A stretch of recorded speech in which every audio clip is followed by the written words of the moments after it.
मैनानैसो सफैबाय जोंहा मैनानैसो थेंक इउ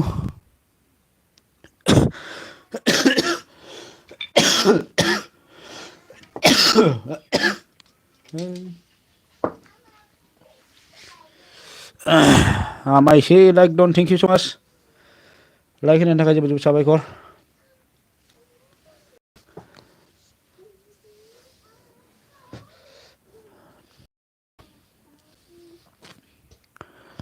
नाइसनो मा ओंख्रि आमाइसो ओंख्रिया माबासोमोन आरोना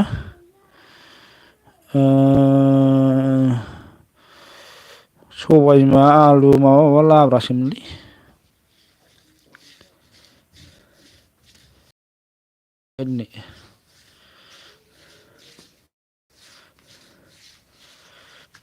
ओमफ्राय मा होनदों गुड ओमफ्राय जोंहा मा सोर सफैनो हादों निजोम मिजिं हेलौ ब्र मा खबर ओमफ्राय मा होनदों नाइस मैनानैसो अन थेंक इउ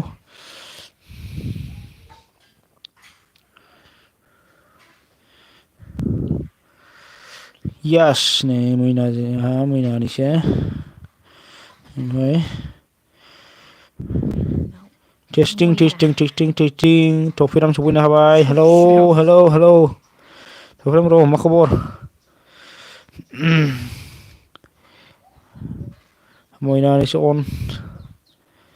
मैनानैसो हाय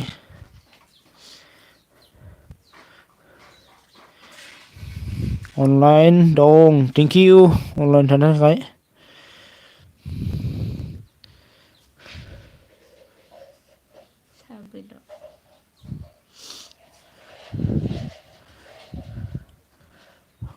मैना अन थेंक इउ स माच सानैसो अनलाइन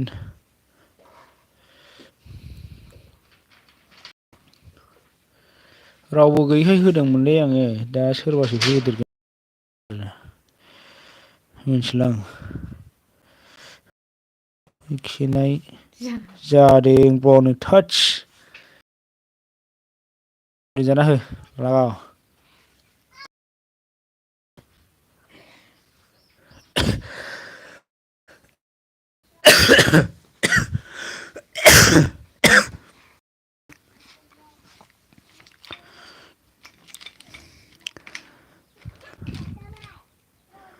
मैनानैसो कमेन्ट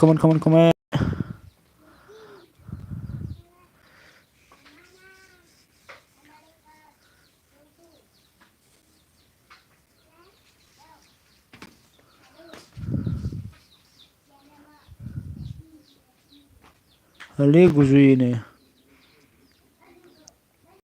गुजुनायनिलै मुलिखौ जानो रोंबावाखैसो नै बावबायसो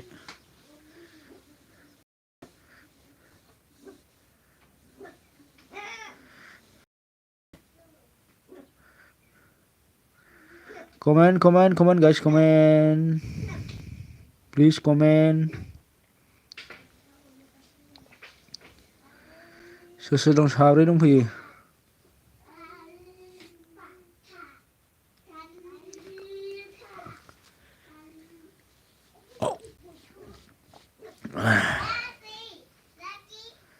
साबा ओमफ्राय नाइस बिउटिफुल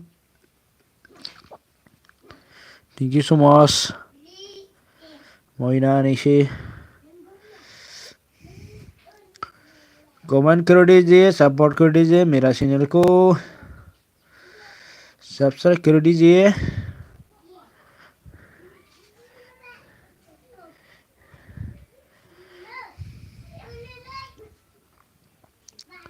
हेलो दोस्तों hello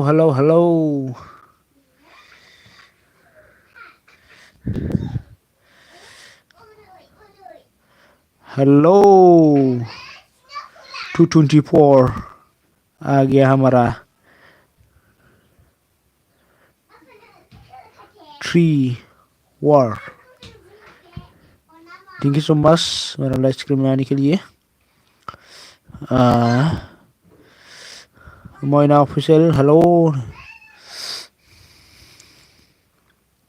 Moina official nice nice nice. Support guys, support me.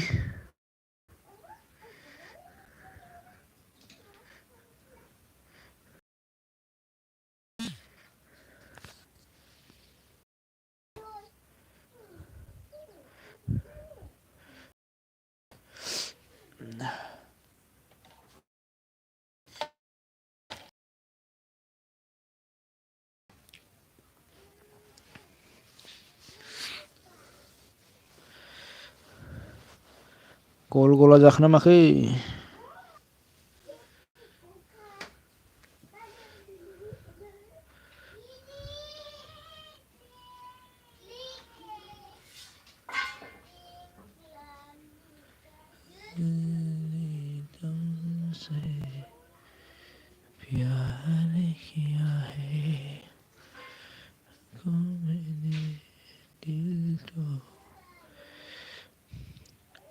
Please support करो, सब्सक्राइब करो मेरा चैनल को भी दोस्तों, सब कर दो जी।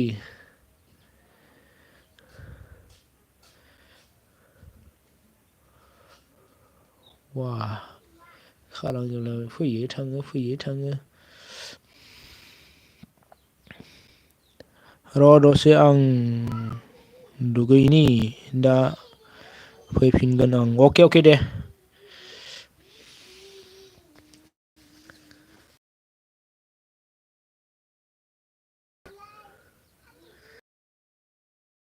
मेरी तरह तुम भी कभी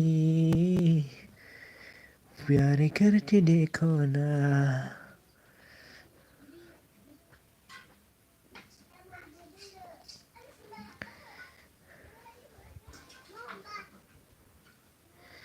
सब कर दीजिए, सब्सक्राइब कर दीजिए मेरा चैनल को।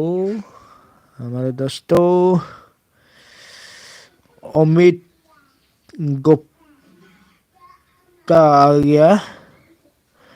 Good morning same to you. Good morning भाई जी, सेम टू यू।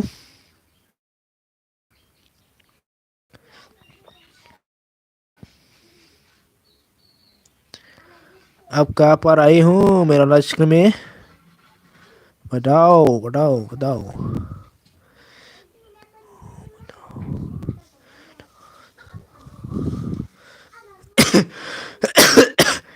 कि यस नाउ आ गया हमारा।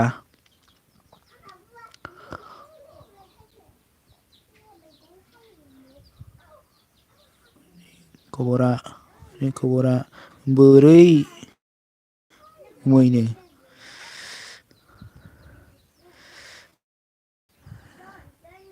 जानदोलै फनसो खोमा बियो होमबा।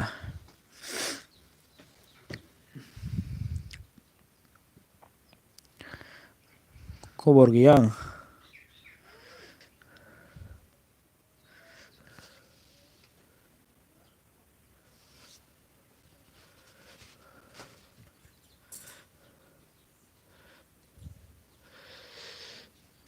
प्लीज सपोर्ट करो।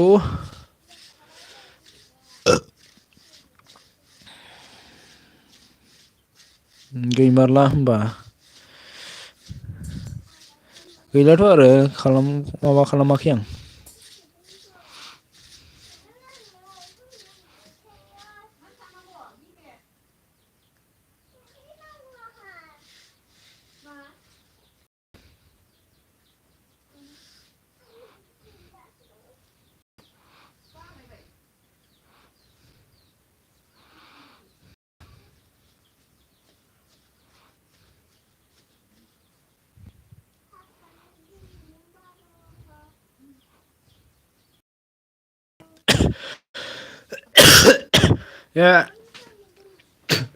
दासो बुजिदों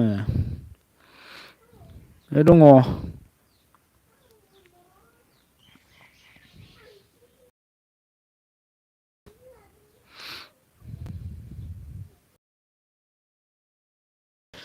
hello hello hello hello support करो दी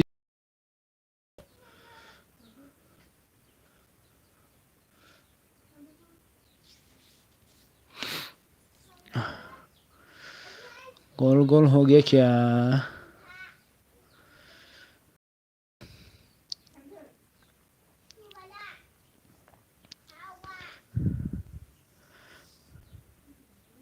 न'नि खौसो दङ दङ ब्लु मारिना होनाया स' जायाखै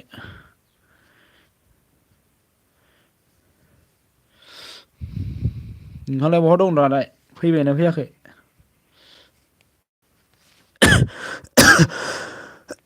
okay yes now okay नो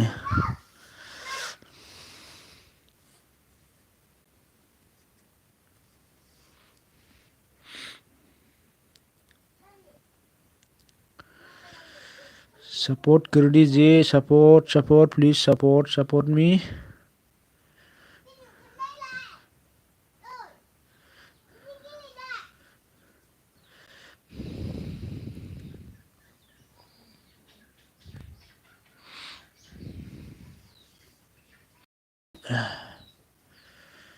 सपोर्ट करो हमारे दोस्तों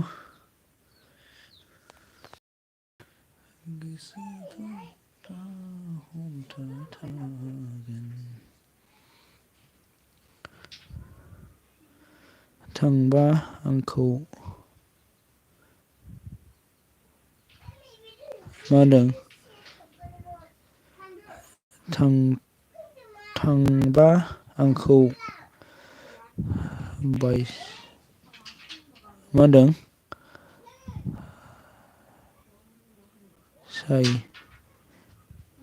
बासाय बासायगोनलै बिसोर बासायगोनलै बिसोर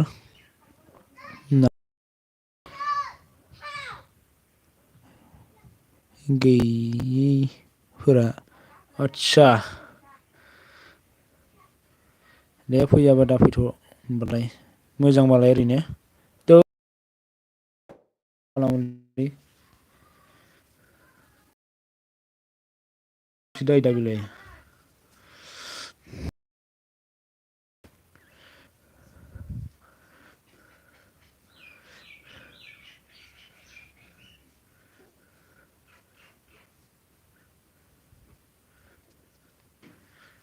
बारा टेनसन लानो नाङालै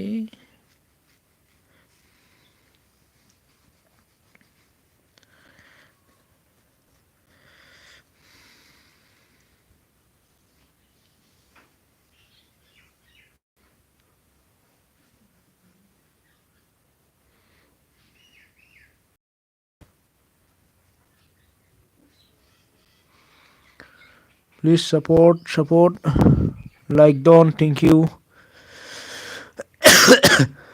अफिसियेल सफैनो हाबाय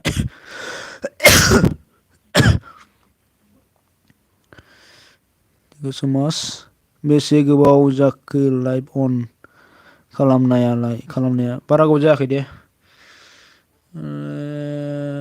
खय मिनिट जाखो आङो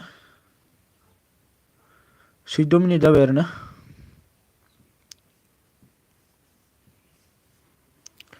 दिदोम होयैखाय होदोंलै दिदोम होआखैमोन ना दा होखो ना माखोथाय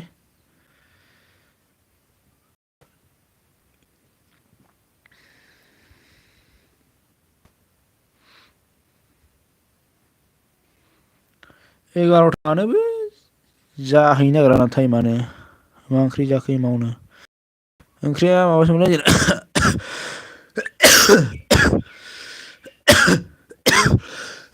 माबा सबाय बिमा माबा लगायलाबायना लाब्रासो आलु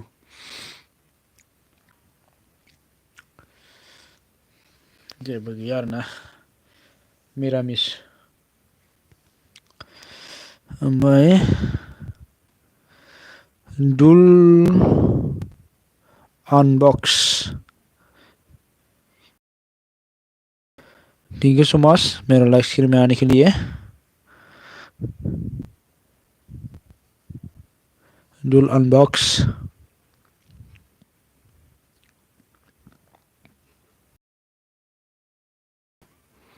ये भी हेलो ऑनलाइन जा थोलो thank you.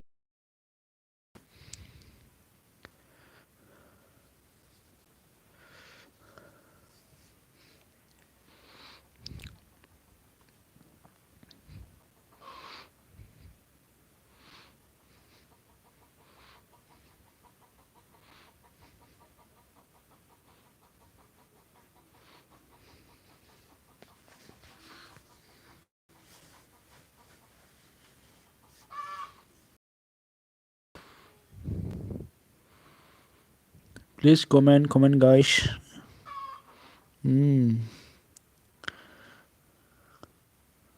Wow, to do tool unbox 3K support. Wow.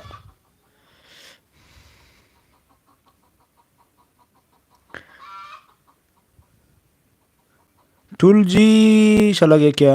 Comment करो।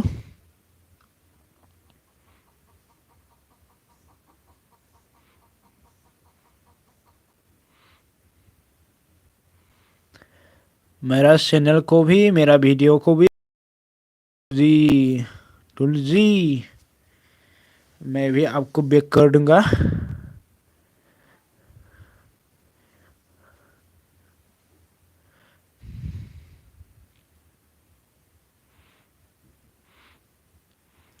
Support guys support.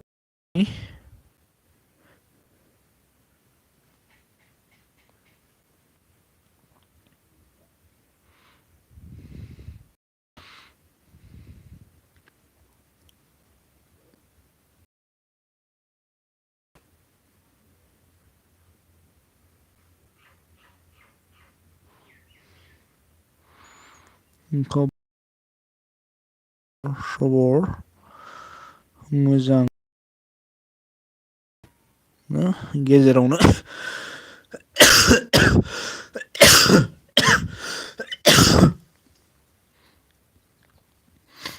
ओमफ्राय मा उन्दुनो ओंखारखो ना माखोब्रा?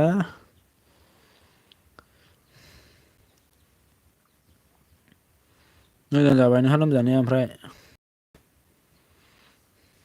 लोमजादों होननाया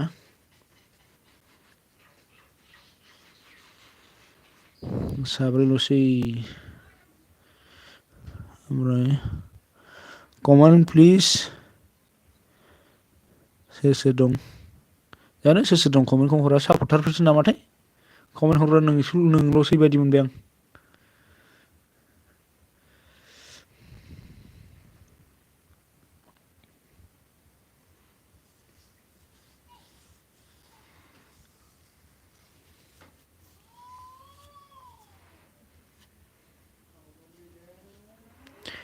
प्लीज कमेंट कर दीजिए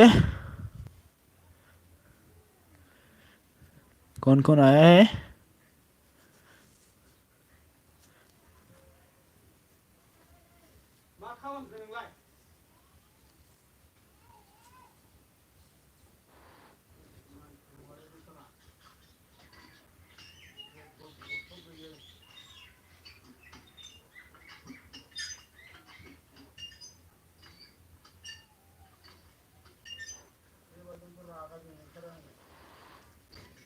आं मोजांनि अनगा गाज्रिखौनो खिथानो बायो। मोजां दे आच्छा दे मोजां होनोबा मोजां खोनायो आरोना। एमबि फैयासै माथोनो गैया बेस्थ' नामाथाय।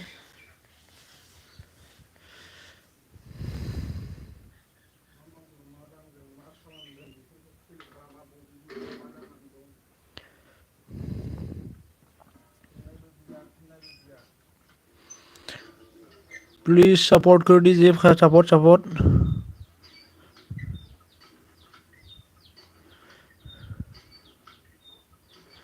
फैबाय र' रानो सफैबाय जोंहा बानायसाबो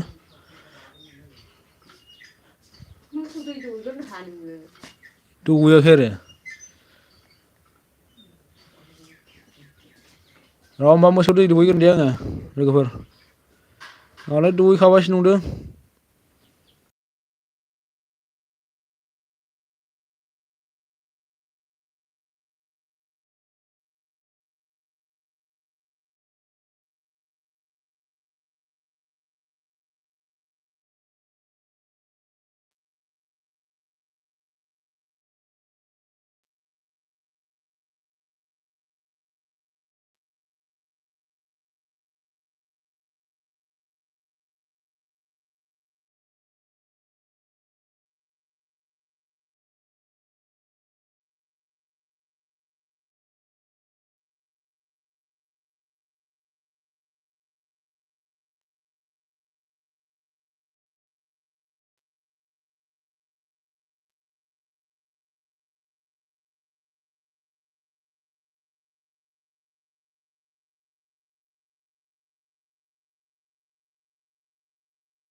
बोरै बोरै जालाबायखोब्रा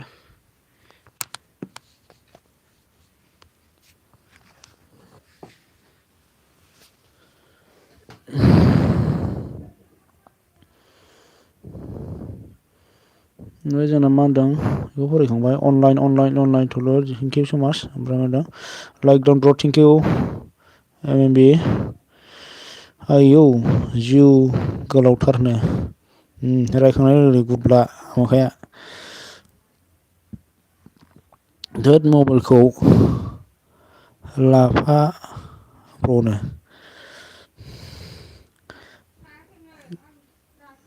ओमफ्राय सासे लांबाय दुगैखादोंसो नुदों दुगै 11:00 फैखादों नालाय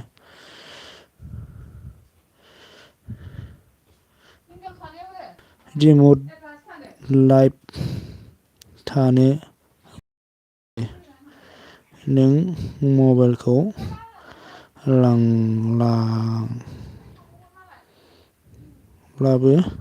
लाङाब्लाबो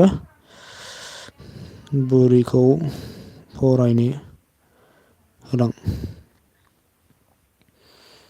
लांबाय सासे लांबाय थांथ'ला आं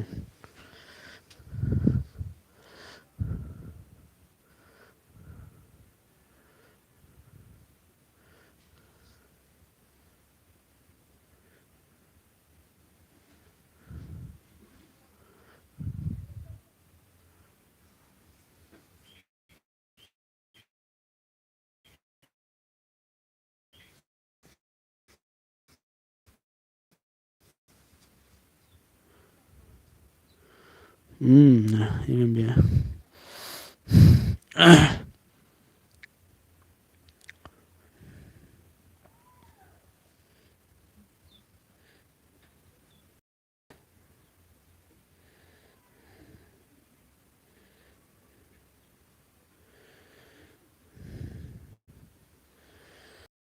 मा होनदों अन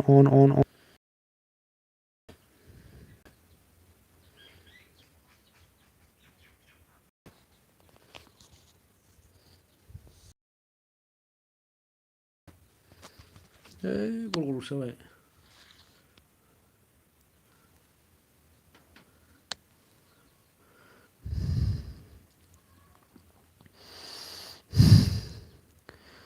जोङो SB ब्लग सफैनो हाबाय थेंक इउ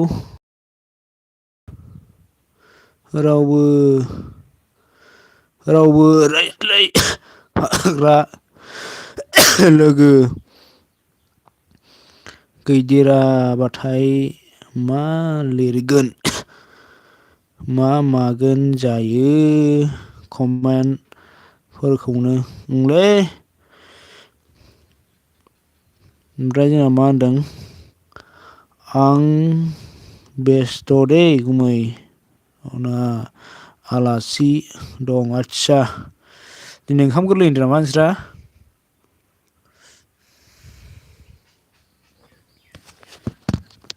खाथियाव आलासि जाहैजागौमोनलै।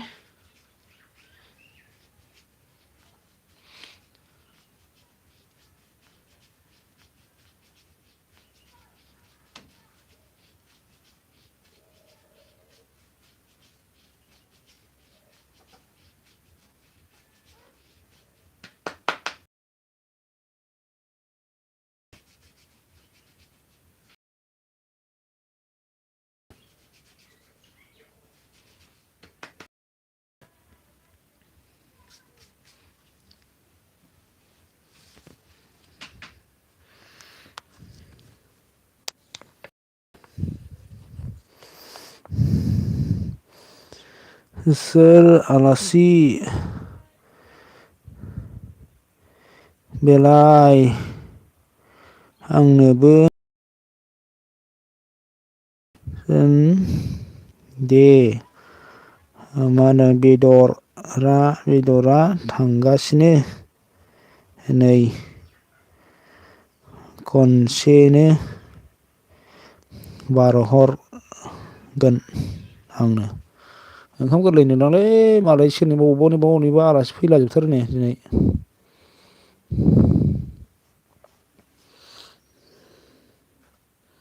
खोनादोंना खोनायाखै जाखो?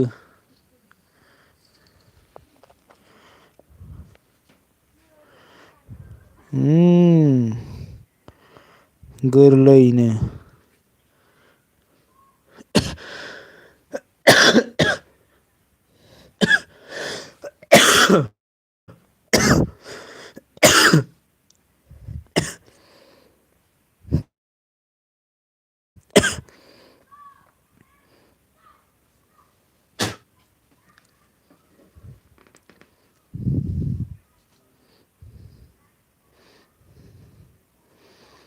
खोनादोंहाय गुमैनो आदसा खोनादों। नेट गल गल जाबाय थानायखाय खोनायाखै सानदोंमोन आं।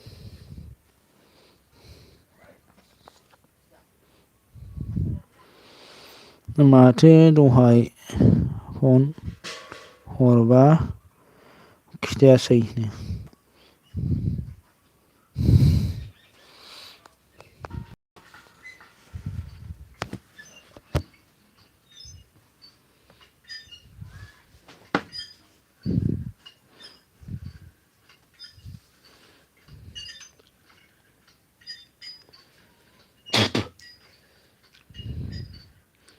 होदस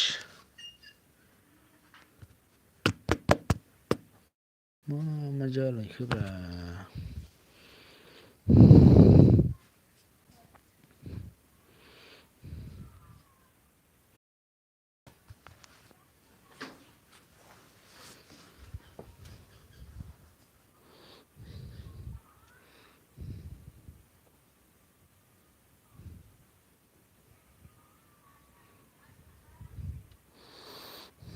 आंबो बिजिमोन र' अन दं अके दे।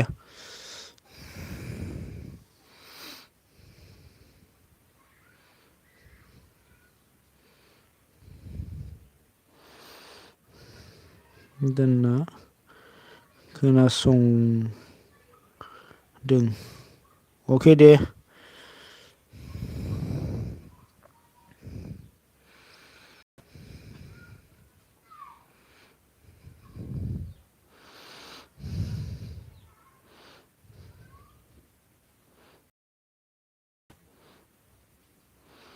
आलासि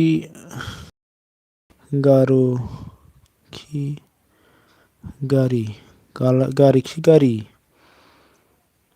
फैनायखौ नुहुराखै नामा थुलुनो। बद थिगथार नामा दिनै। फैबाय नोंना बोराया ओमफ्राय फैनो होननाया एस पि ब्लक।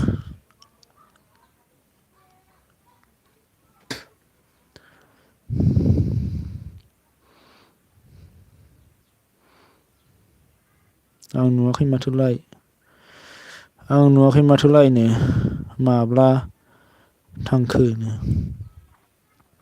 दहायनो खिथाहरदों। ओमफ्राय जोंहा सोर सफैनो हादों? अरिता स्वीटी आ गया हमारा। थैंक यू सो मच मेरा लाइव स्ट्रीम बनाने के लिए। बहुत बहुत शुक्रिया आप लोग को। ओमफ्राय जोंहा गाबोन सासे मोनफैगोन ना बिनिखायनो गाबोन सासे माखासे मानसिफोर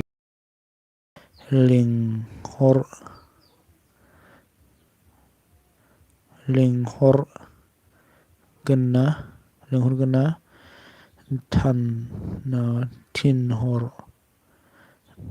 लिंहरनो थिनहरदों थुलु। आदसा गाबोन मोनफैगोन होनबालाय। ओमफ्राय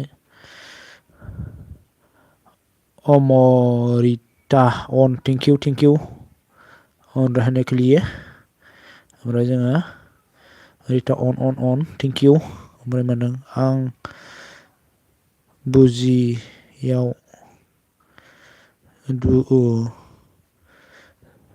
दुब्लियाव माइ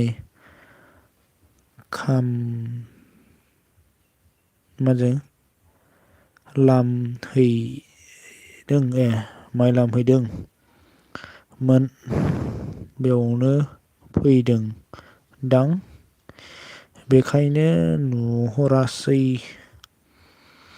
मा होनदों? गाबोन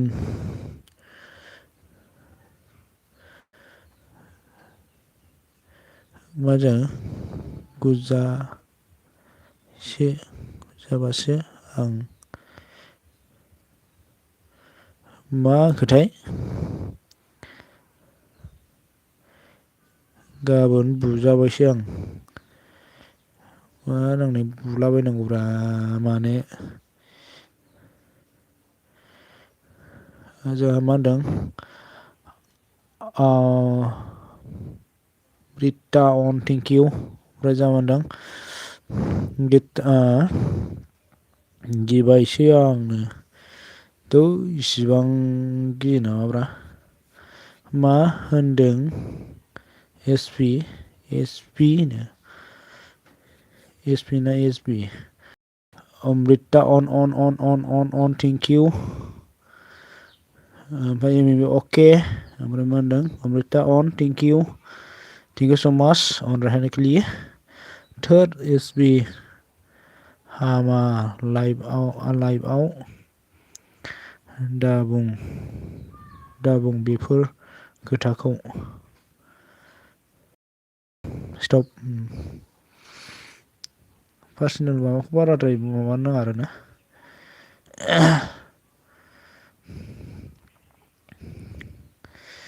अमृता अन थेंक इउ सो माच टफिराम। टफिरामा दंफायो होमबा। रनिमा सफैनो हादों। हेलौ।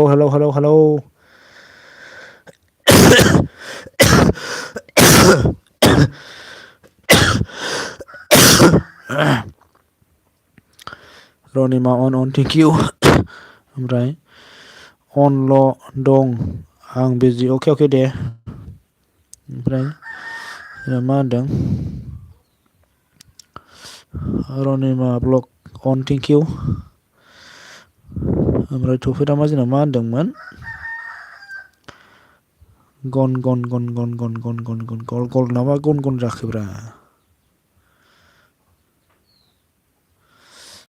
अन थेंक इउ।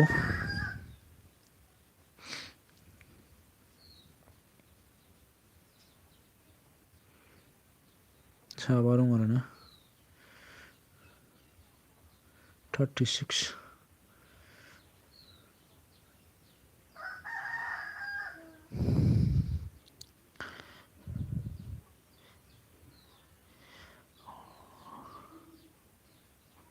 अमिता सिस्काम। अमिता साला गया क्या? ओमफ्राय जोंहा मा होनदों दिनै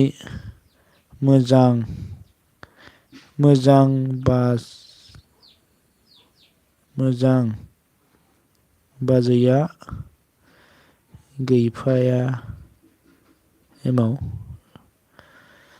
मा होनदों नोंजों बाजैया एमाव गैया बाहेरायावसो दङ बियो। ओमफ्राय मा होनदों ओमफ्राय जोंहा अमृता साला गया क्या कमेंट करो। मैंने आपको बुलाया है जॉइन हो। आं बाय दे गुमै अके दे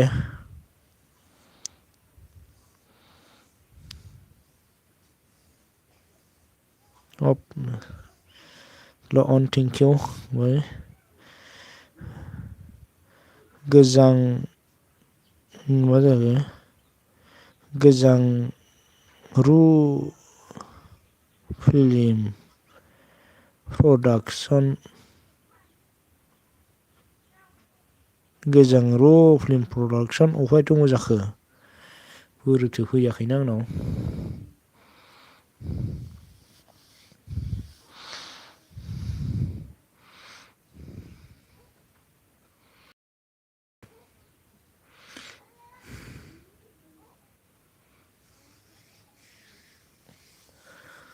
औ नोंसिना वाइटआ मा रोखोमब्रा मा प्लास जागासिनो।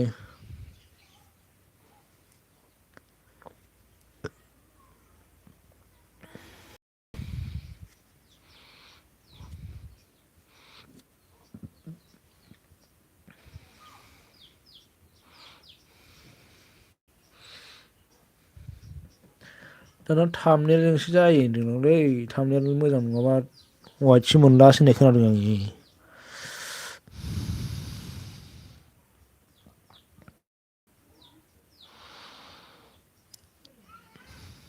भिउसबो फैया वाइटसबो मोना बोरै जाबावनांगौ जाखो बिदिजों। ओमफ्राय मा होनदों अके ओमफ्राय मा होनदों मबाइल गोदान खुलिसै आं दे लागाव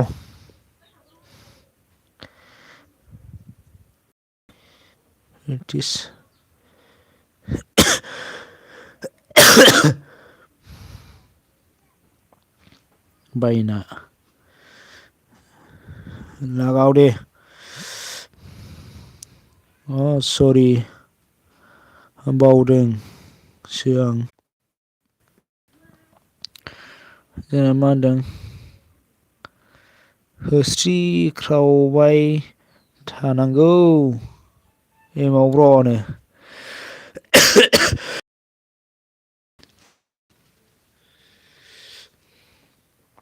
होस्रिख्रावनोबो एसे बोरैबा मोनलायलाङोब्रा आङो एसे गारदावनांगौ जाया होस्रिख्रावनाया। ओमफ्राय जोंहा थुरुआ मा होनदों बारा मोजां जायाखैनो। ओमफ्राय जोंहा थफिरा मा होनदों लागाव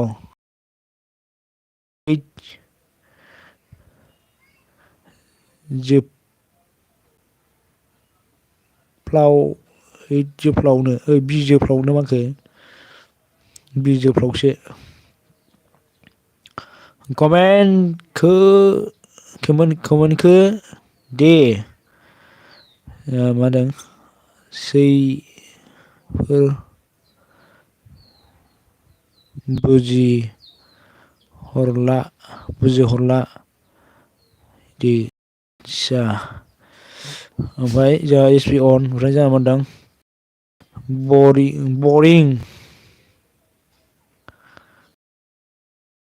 बरिं नाङोलै फरायग्राया बरिं नाङोलै फरायग्राया ओंलै बिदिबा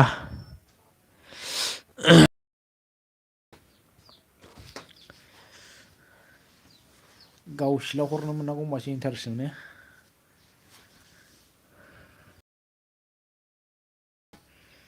दालाय खामानि बेस्थ' ना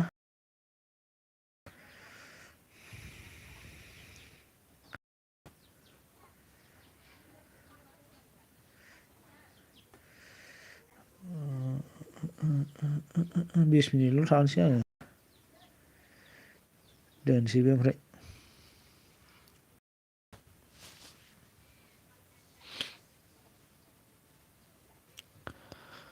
कमेन्ट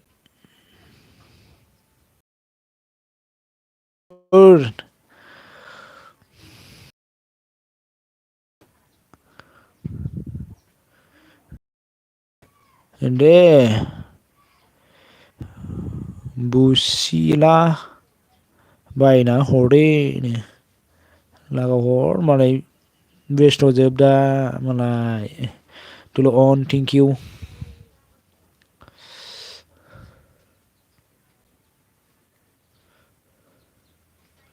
साब्रै दं आरोना अनलाइन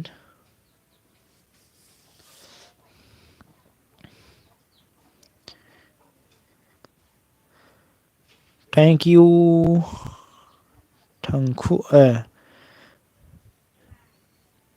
थांखु जानि र' ब्र लागावबाय जादो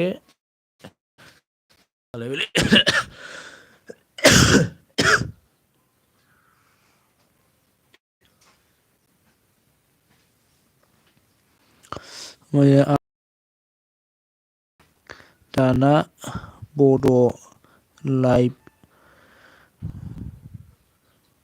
ग्रुपखौ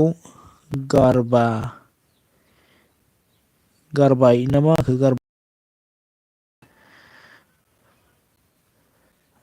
मा होनदों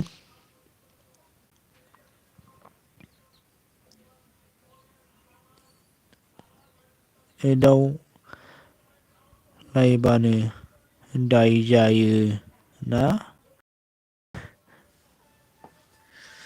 मा गाज्रि जानांगौ जाखोरा एदावलायनाय ओरैनो जकिंखौलाय मानो गाज्रि मोननांगौ जाखो थोद जाम्बि होननोनो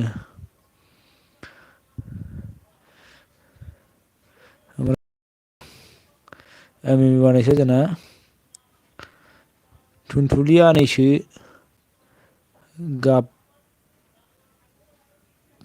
देनो गाबनोसो थिनहरखालायबाय दा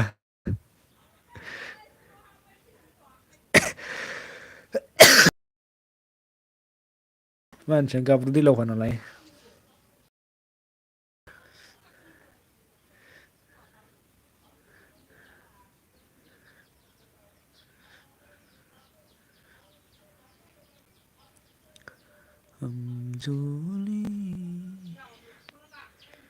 ओइ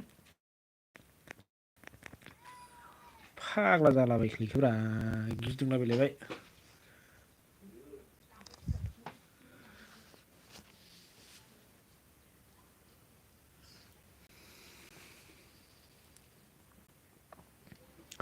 थफेरमा जोंना मोनदा मादों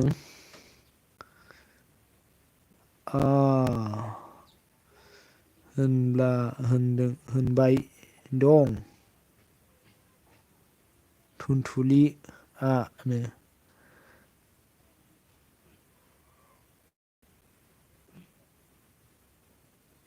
होनलायदों होनलायदों थुनथुलि ओमफ्राय एसपिया मा होनदों गमायनो लै हब्रा गाबबाय आं नैनो ओमफ्राय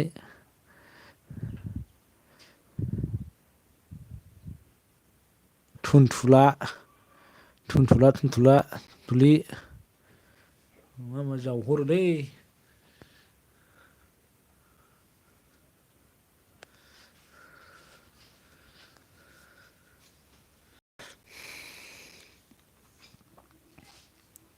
सिरिथा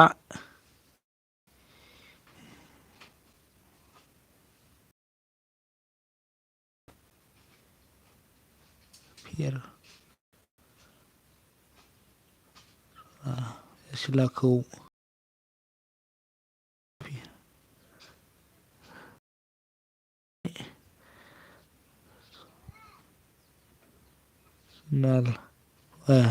Series personal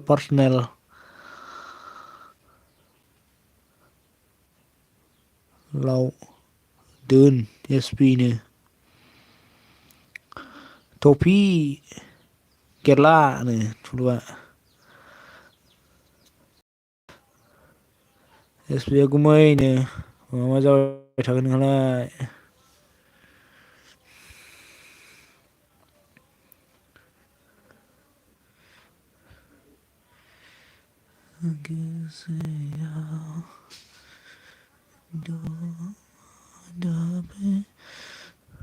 मा बेदर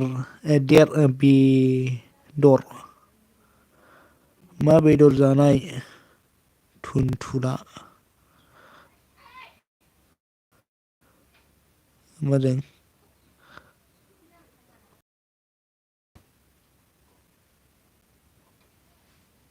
दादानो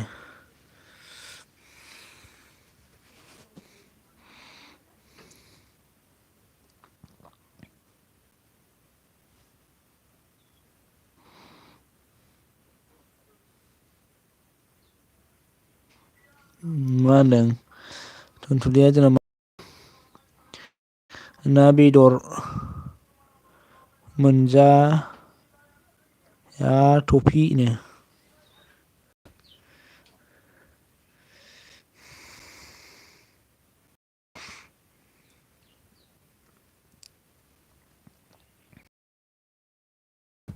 फैद' ओंखाम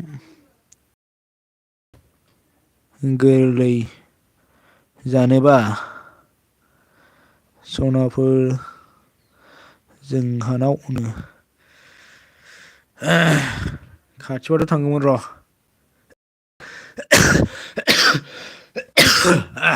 जाहैजागौमोन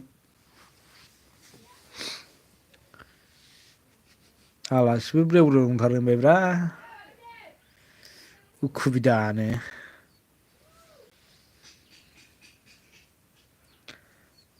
जों थांबा आलासिफोरखौ जाहोनो ना जोंखौसो जाहोनो जायोना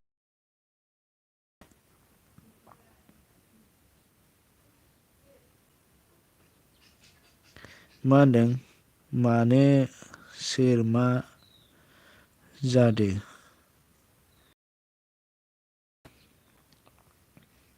मोनजालाय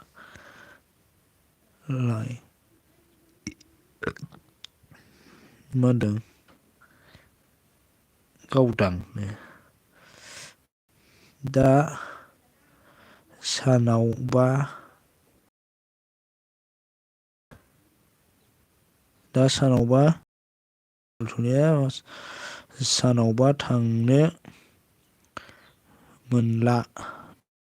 सानावबा थांनो मोनला आं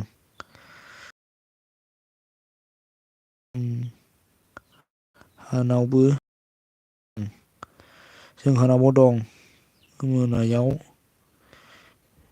बेखायनो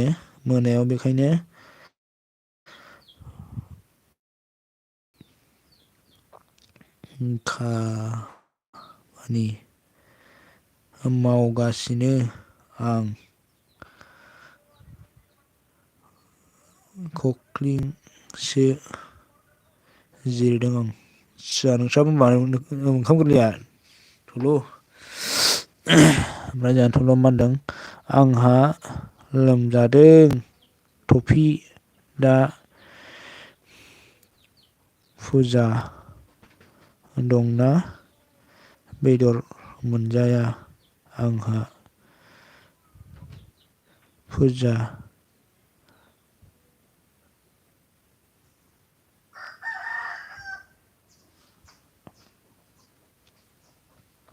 फुजाबा अके फुजा होनांलायसो लोमजाथारबाय नामा नोङो माबायदि लोमजाखो नोंलाय बे अके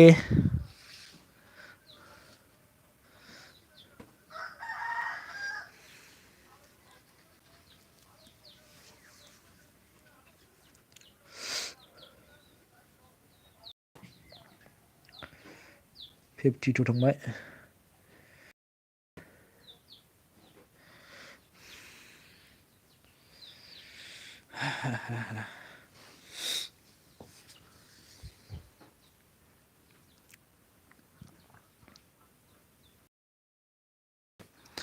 बेदर मोनजाया टफि ओखिनो दा एसपिया ओमफ्राय मा होनदों फिसाला मा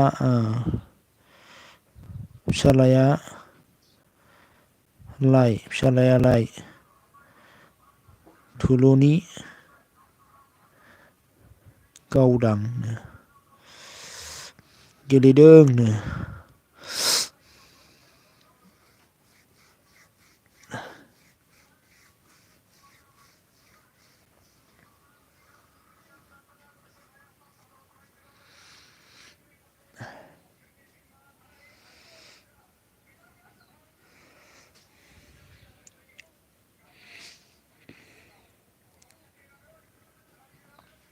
अके होमबा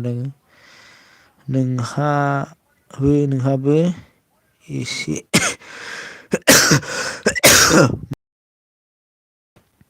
नोंहाबो एस पि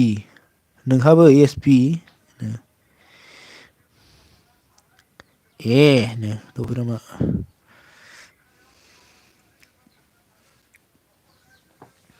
एखे खोमालै बिसिना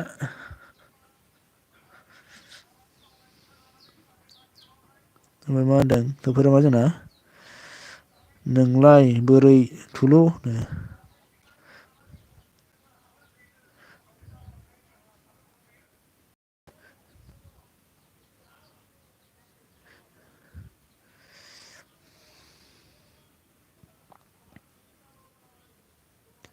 बिहारि खोमा दं मा होनदों बिहारि खोमा दंनो लागाव माखौ होनखो बे सोरखौ होनखोलै ओमफ्राय मा होनदों टफि एखिनो जोंहा एसपिया ओमफ्राय मा होनदों टफिया मा होनदों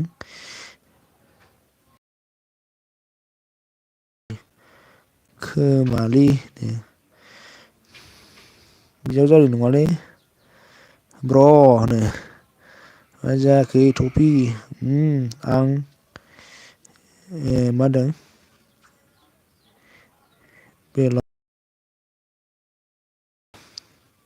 बेलाव दं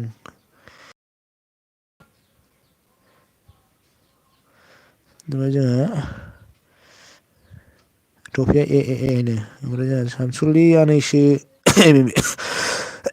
सानसुलि आनैसो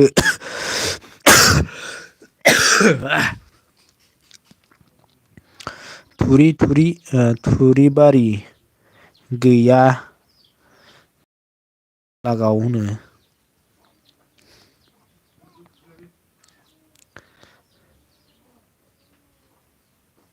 बिदियाव जानाय नङा टफि नो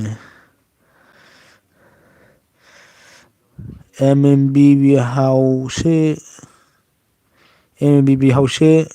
लाहा लाय मा बेदरनो ओमफ्राय मा होनदों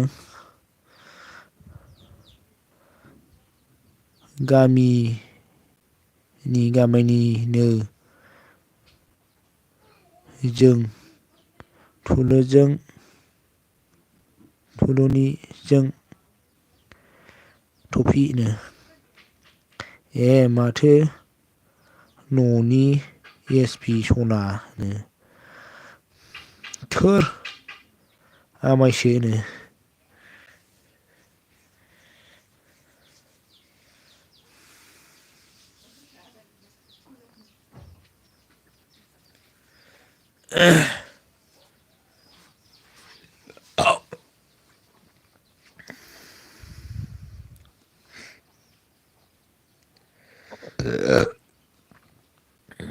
थुलु अन थेंक इउ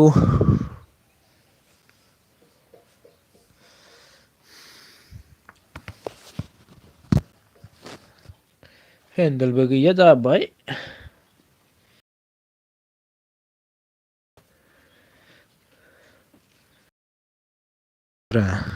मासथिनि टफिनो जोंहा एसपि ब्लगा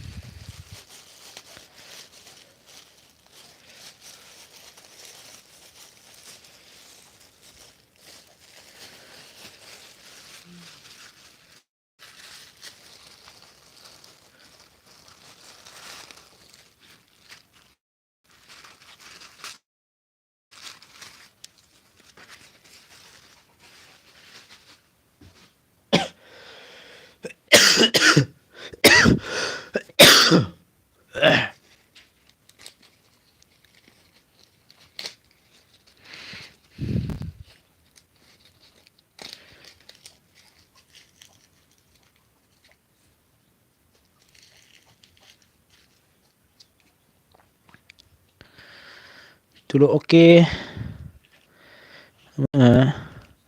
थुलुनि सन माबाया थफेरा मा जोंना मा होनदों थुलुनि सना गावदां मथि जाथारबायनो मथिखाथ' आरोलै बियो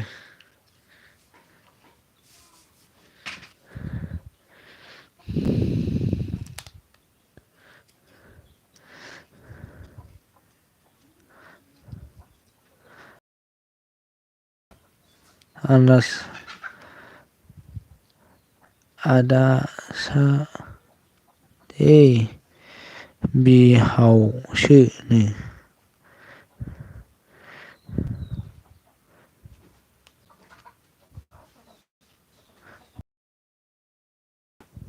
दासादे बिहावसोनो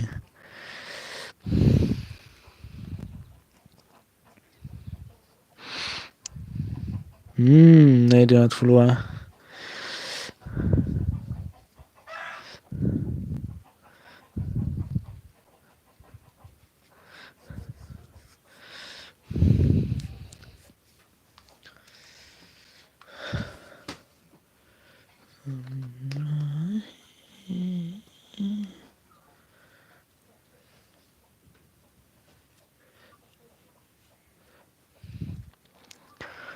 सानसुलि जोंहा मा होनो सानसुलि आनैसो एम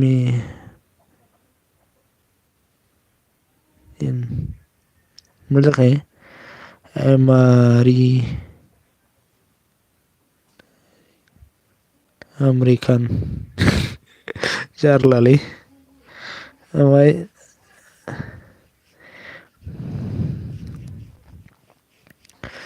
थुफ्रा ओमफ्राय होनदों मा होदों थाफा क्लेब एसपि ओमफ्राय जोंहा मा होनदों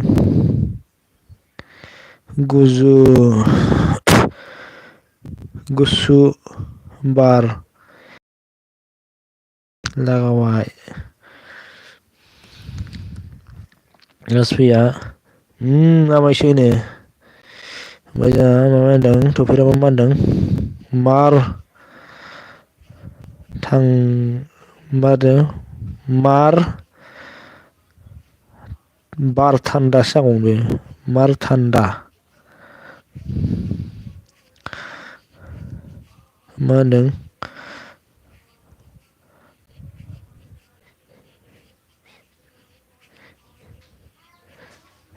एमारजिंस होनदों बे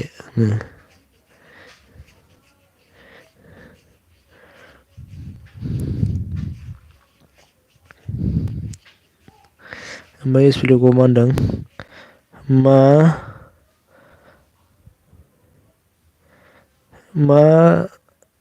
थाबखे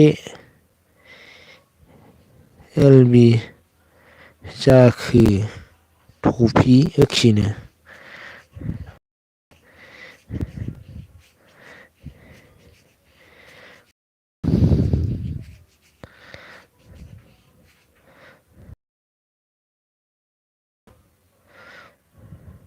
मा जायो एलबिसिमफ्रा फरायनाया मारैनो मा थाबखे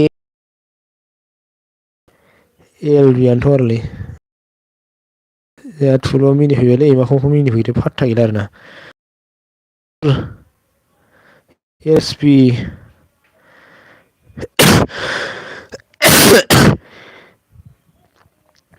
आमेरिकान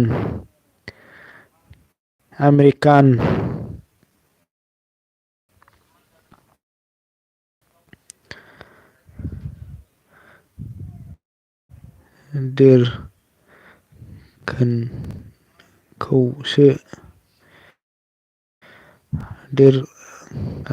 हादोरखौसो बुंदों आमायसोआ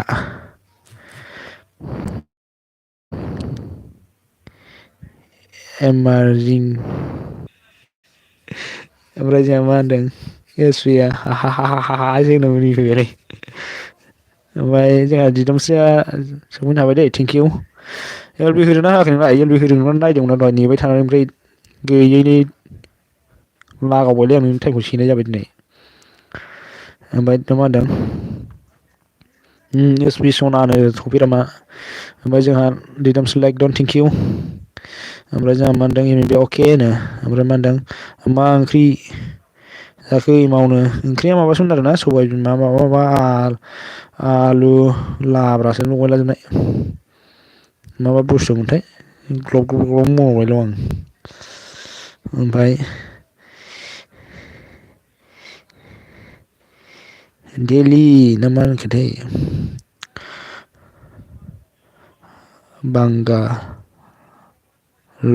बेंगालरनो ओमफ्राय मा होनदों हे हे हे हे सो मिनिहरबायलै थुलुआ मा होनदों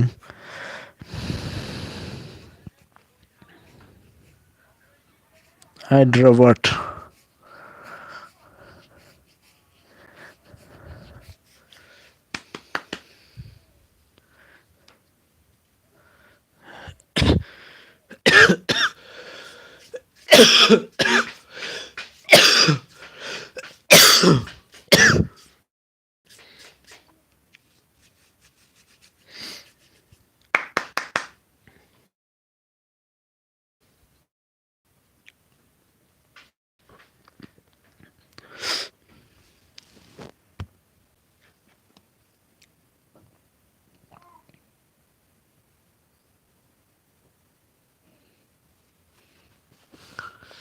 गल गल जाखोना माखोरा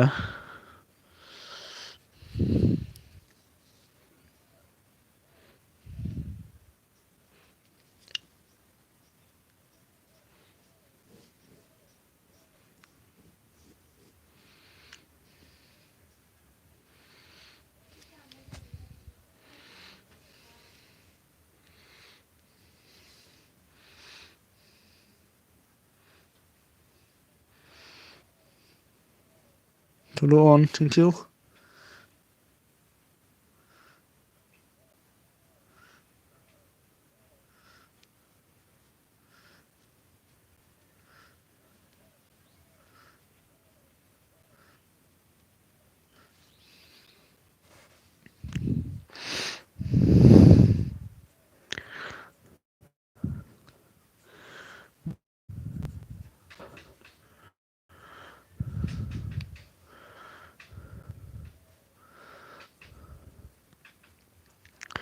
इय' सफैनो हादों लागाव बाय नै लागावबाय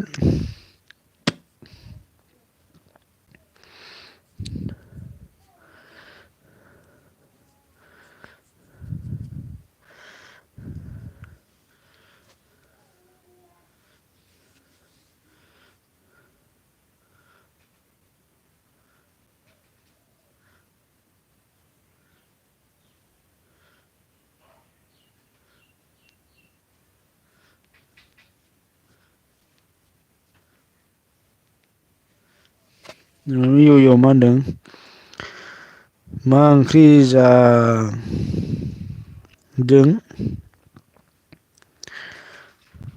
लागाव खांखोनो है सबाय बिमा आलु माबा माबा लाब्राजों लागावखांबाय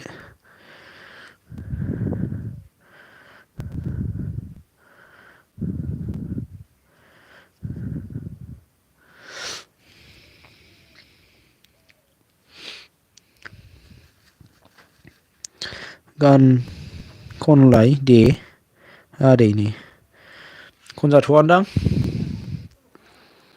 देलै खननो दिनै खनजायागोनलै बोरैबा जादों खोमा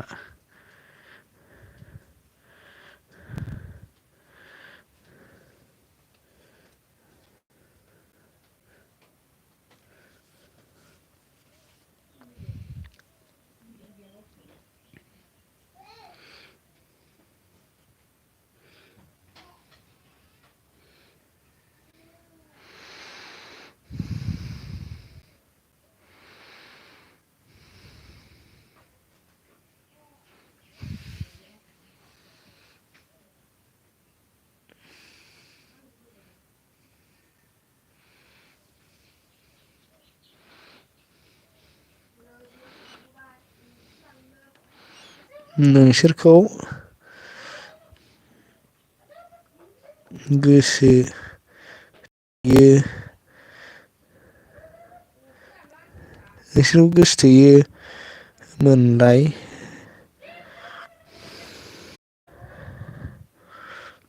सोरखौब्रा इय'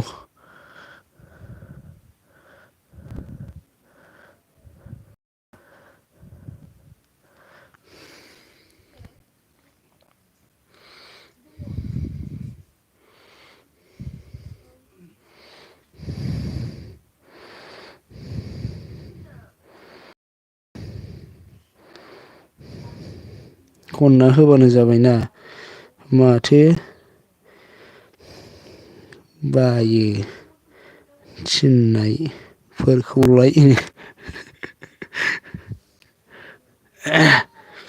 गारमाया बोरैबा जादोंलै दिनै खनजाया नोंनि बायदि जानो नागिरदों आंनाबो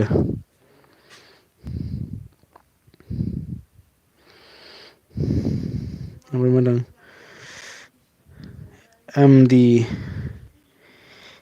एम सफैनो हादों जोंहा य' जइन जादो अके नो थेंक इउ स' माच आंनि लाइभआव सफैनो हानायनि थाखाय जोबोद जोबोद साबायखर